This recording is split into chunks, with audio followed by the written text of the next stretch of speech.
Welcome to the DePaul College of Law Bluebook podcast, a series of podcasts designed to teach 1L students the basics of legal citation. In this lesson, we're going to introduce citing statutes in both the federal and state systems. You'll be looking at Bluebook Rule 12 as well as T1. First, let's talk about citing federal statutes. There are four basic components to a federal cite: the title number, the code abbreviation, the section symbol and number, and the year of the code. So, how do I put these together to form a cite? Well, we put the title number first, followed by the abbreviation for the code, which I can find in T1. I can find any statutory code's abbreviation by looking amongst the last entries for any individual jurisdiction in T1. Therefore, if I want to find the abbreviations for federal codes, I will look on the very last page.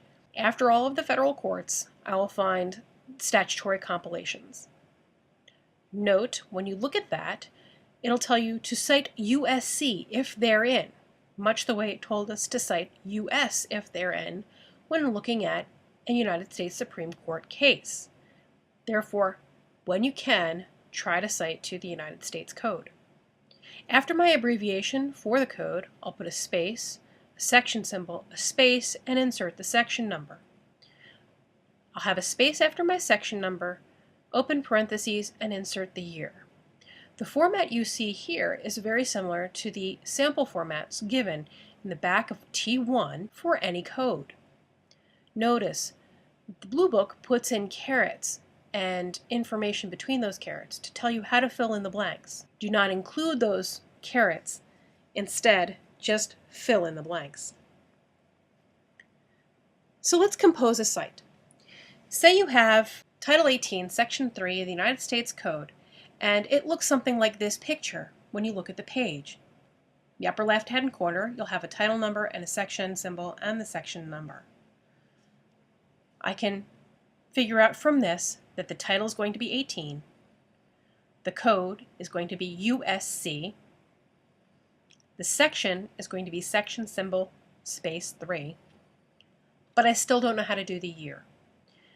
Well, when citing a statute, we find the year first and foremost on the spine of the book. Though this picture is blurry, you can see that this is the 2006 edition of the United States Code. That's the year I will put in my parenthetical.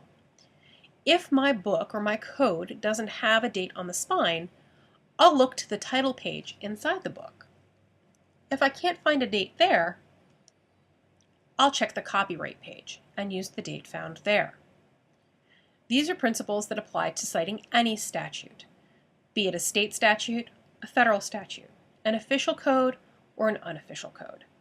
First and foremost place to look for your date is the spine, secondarily, the title page, finally, the copyright page. When we put our statutory cite all together, we'll see we have 18 USC space section space 3 space open parentheses 2006 close parentheses period. What about unofficial codes? Well, in the federal system, they're not preferred, but they're more likely to be the books that you will use and find in the library. Remember, annotated codes are more helpful to us because they include things like notes on decisions and cites to other secondary authorities, and some other historical notes that might help us interpret the statute. The United States Code Service and the United States Code Annotated, pictured here, are the two unofficial codes that you're likely to find in any given law library.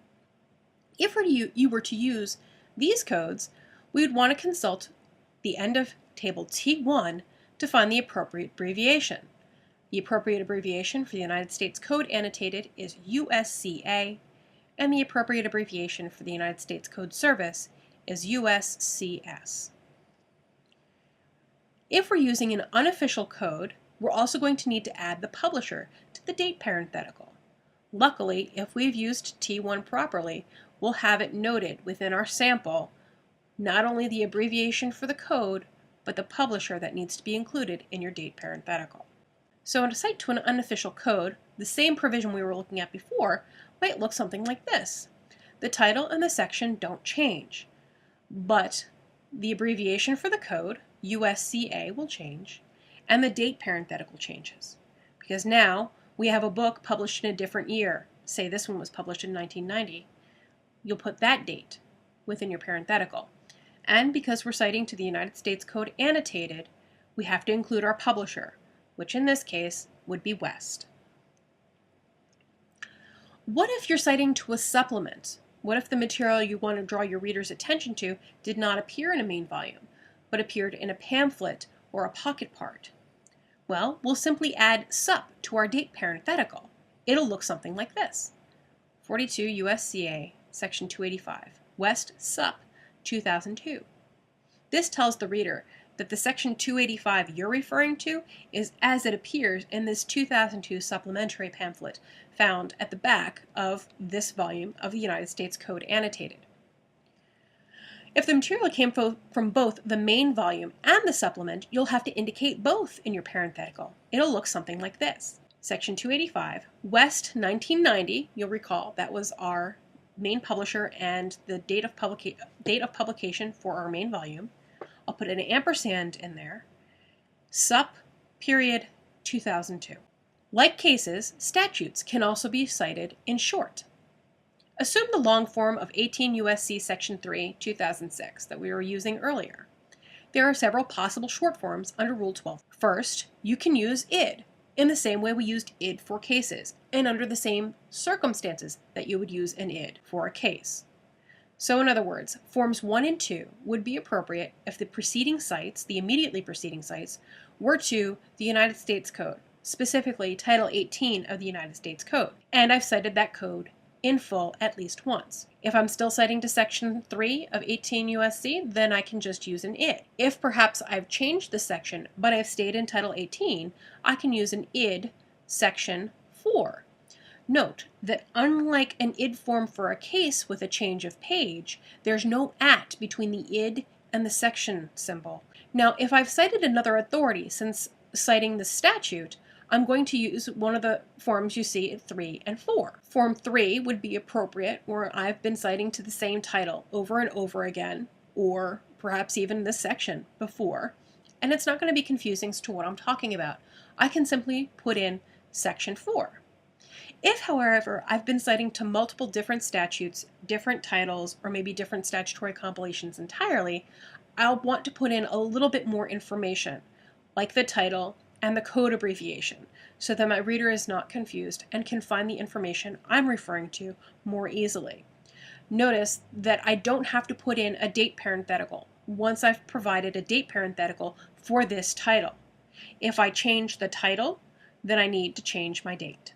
There are several special circumstances when citing to federal statutes that have specific rules in the Bluebook that you'll want to consult.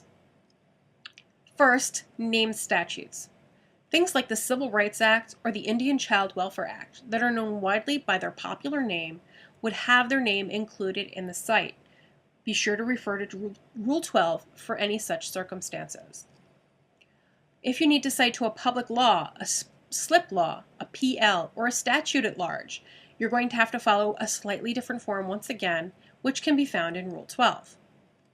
If you want to cite to the Internal Revenue Code or the Tax Code, though it is found in the United States Code and has United States Code coordinates, it's not cited to the United States Code. It's instead cited to IRC.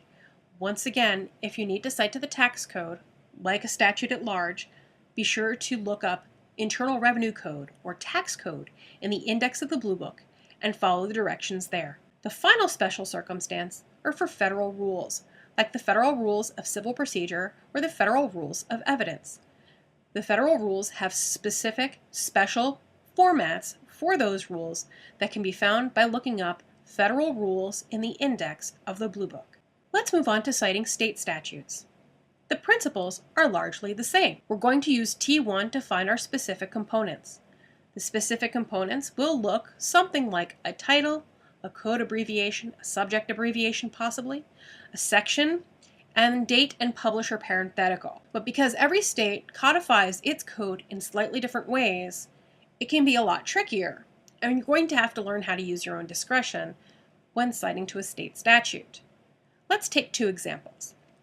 Example 1 is going to be from New York, which has a subject code. You'll see when you look in T1 for New York that the example given is NY, subject in carets, section X, publisher McKinney, and date. What the Bluebook is telling you is that you need to insert the subject name into your Bluebook site. You can find all of the abbreviations for the various subjects listed immediately below in the same table. Now notice, in the examples in the Bluebook, they use large and small caps for the abbreviations and for the names of the codes. We don't use large and small caps, however, when writing an ordinary memo or citing something in a court document. So be sure to convert the large and small caps in your brain into ordinary type, as I've done here. I've inserted my section, which is 190.05, and inserted my date. Now let's contrast that with Illinois, which does not have a subject code, but instead has a title number and a chapter and a section number that come afterwards. So in the back of the Bluebook, in T1, you'll see under Illinois that we should cite to the Illinois compiled statutes if they're in, otherwise known as ILComp stat. We have a title number to put in before, and we have a chapter and a section number to come after our section symbol, separated by a slash. I'll insert my title number, 705. I'm going to convert my large and small caps to ordinary type, and then I'll put in my chapter, 405, and my section, 2-18. Finally, my year. Now, what if I wanted to cite a very specific subsection or a section span, like I might in a case? Well, when citing to a statutory provision, we do want to be as specific as possible. If Section 2-18 was particularly long, you'd want to point your reader to the specific provision within 2-18 that you are analyzing or speaking of. So maybe it's subsection A3. Be as specific as possible whenever possible. If you want to cite scattered sections, you're going to separate those out using a comma, just like we separated out scattered pages when citing to statutes. So here, I wanted to draw my reader's attention to sections 2-18, 2-20, and 2-25. I put a comma between each. Notice that I repeated my 2 dash because a -20 or a -25 might be confusing to my reader. It's also popular convention in Illinois to include both that repeating number and the sub number. If I want to have a section span, I'm going to use a dash, unless doing so would be confusing. So using my Illinois compiled statutes example, because there's a dash in the section already, if I were to put a dash between 2-3 and 2-5, it would be very confusing. It would be 2 to 3 to 2 to 5. So instead of using a dash, I'm going to use the word to. My New York example from earlier, on the other hand, does not require the word to, and I can use a dash because there's no other confusion between what is a section and what's a subsection and what's a span. Like the federal statutes, there are short forms for state statutes. Once again, let's assume the long form 705 ILComp stat 405 2-18. My short forms can include 3 different types of IDs. Once again, if I've cited to the statute in full and haven't cited anything else since the last time I cited the statute, I can use an ID form. It is appropriate if the statutory provision is identical to the previous one, the immediately preceding cite. If my chapter or section changes, I can use this second form. If my chapter doesn't change and only my section changes, I can use Form 3. All in all, you're going to need to use your discretion to figure out how much information your reader needs to have so as not to be confused with any other sites or any other titles that you might have cited earlier in your document or even later in your document. If it is not appropriate, I can use Form 4 or 5. Form 4 would be appropriate where I've been citing to the same title over and over, Title 705, and I'm not going to confuse my reader with referring to a different title. I can just repeat my chapter and section number. If I've been citing to several titles or several different statutory compilations, then I'm going to repeat a little bit more, using 12-point and my best judgment. You've now completed Bluebook Lesson 10, Citing to State and Federal Statutes. You're ready to complete Bluebook Homework 2.1. If you have any questions, be sure to see your TA or your LARC instructor.